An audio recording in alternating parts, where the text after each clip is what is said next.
So this movie a while back. It was called The Truman Show. Jim Carrey, famous comedian. He was kind of crazy in his early days, and then he got very serious later on.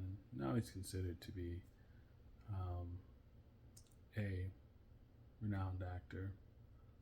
And maybe Truman Show was Philadelphia, and Truman Show might have been the turning point in his career, where before he was more known to just be silly.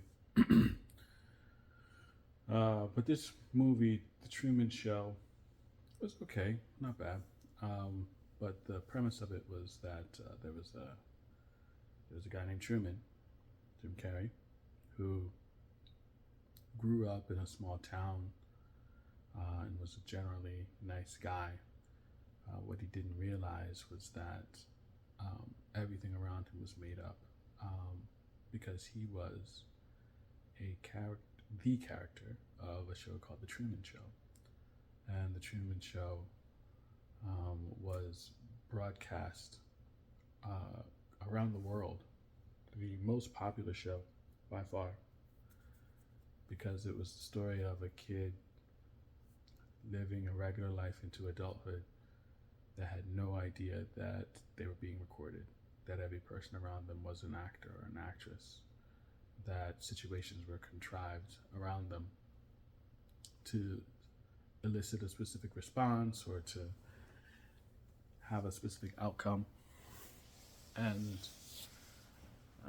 the producers were keeping a tight control and keeping him fearful even of doing specific things to prevent him from going outside the bubble of their influence. And I remember watching that movie, and it was pretty funny, and there were some interesting things to it. Not sure I would go back and watch it again, but if I watched it again and I saw it again, I wouldn't think too much of it. But I remember when I watched it the first time, I, as most of us would, I assume, wondered what I would do if I found out that my life was a farce. What would I do if I realized that nothing was real and that everyone was just watching me and hoping that I would make a specific decision rather than allowing me to make my own choices? And the more I thought about that over time, it turned into what I refer to as my Truman Principle, which is that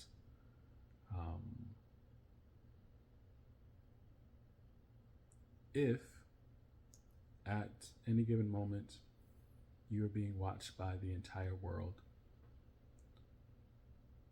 the audience of a population of 8 billion, the likelihood that any decision you make would be disappointing to somebody would be pretty high.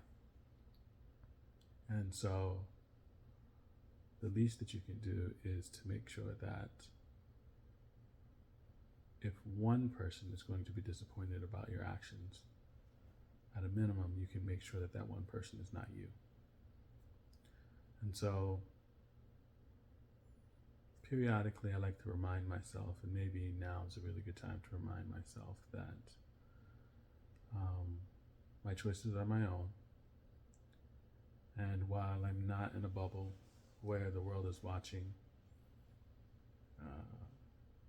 I still can make sure that the decisions that I make, the choices that I make, are ones that I'll be happy with, rather than making decisions that I think will make someone else happy. And I mean, if I could keep that rule with 8 billion people watching me, then why can't I do it now, when I'm just a brick in the wall, just a speck of dust on the shoreline of infinite existence? But yeah, it's really important to make sure that things make sense for you. Think about what you want. And this is something I've been thinking about a lot recently, is like sometimes we think about things as being right, but But a lot of times, the things that we think are right simply because if we did them differently, all the people around us would think we're doing something wrong. Not because the thing that we're doing differently is particularly wrong. And so that Truman Principle comes into play there when I'm trying to live my life with intention, when I'm trying to pursue my goals. Sometimes I'll come into a place where I might find myself leaning towards an unpopular opinion, but I'd much rather be happy with my opinion and have the potential of disappointing someone than to have everyone happy with me except for myself. Now, at the end of the day, it probably matters a lot less than we think it does, but that critical voice can be pretty strong. So always remember the Truman Principle. If anyone's going to be disappointed, make sure it's not you. That's it.